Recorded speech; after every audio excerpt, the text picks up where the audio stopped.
Hello, it's Realtors on the Run, and today we wanted to talk to you a little bit about appraisals when you're writing an offer, and more specifically appraisal gaps.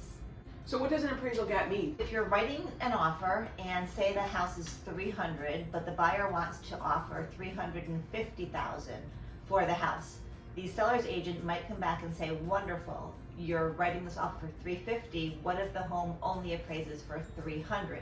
Is your buyer willing to make up that difference, that appraisal gap? If it appraises at $3,000, you're offering $350,000, that's a gap. What happens then?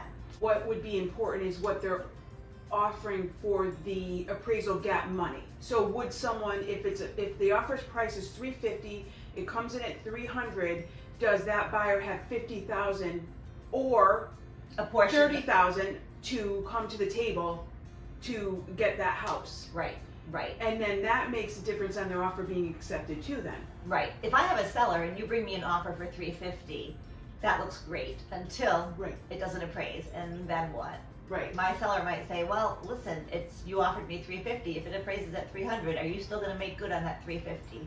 So it's a big question. It is a big question, and it's something that really should, first of all, if you're working with the seller, explaining the expectation there.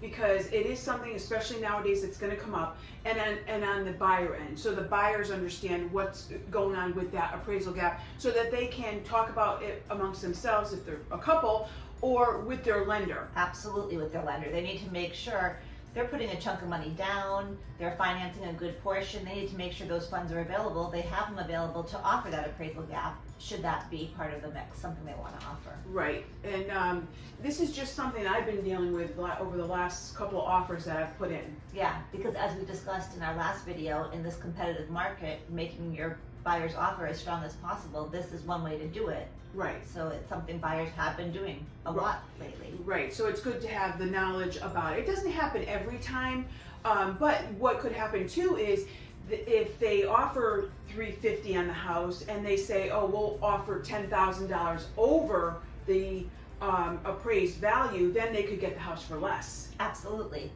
Right, so if the house appraises at $300,000 and they say they'll bring $10,000 to the table, they're really only going to pay $310,000 for that house instead of $350,000 that they originally offered. Right, but you need to make sure both sides understand exactly how that offer is written, what they're offering. Right, and one of the other things that I know I just did with an offer I had, I'm on the selling end, is I called the lender right away and asked if they could get the appraisal in so that, we could take care of that pretty quick. Yeah, absolutely. Even if you're not representing the buyer, it's okay to call their lender sometimes and just make sure we're all on the same page. And even if the seller is your client, you can always call the buyer's lender and just introduce yourself. Right. And even though if they can't share privileged information with you, at least touch base on the loan. And right. It's good to call the lender anyway. A lot of them are open to you, even if you're on the selling end, they're open to talking to you. Thanks for joining us. We hope you found this content helpful. And don't forget to like, comment, and subscribe. We'd really appreciate it.